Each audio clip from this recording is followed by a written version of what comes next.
Ito mga guys, namulaklak na yung halaman dito oh. Oh. Ayan na oh.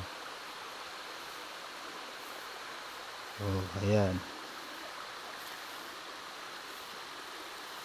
Oh, hanggang doon dyan sa taas oh. Ayan. Namulaklak na siya.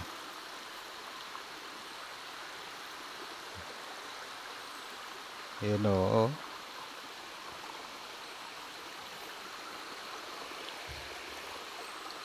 Ayan oh, namulaklak na siya oh.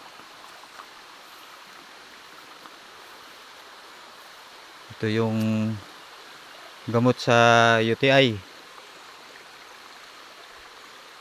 Yan, itong halaman na to.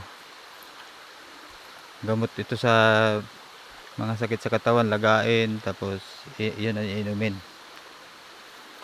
Kung may sakit kayo na UTI, ito ang mabisa na gamot. Yan.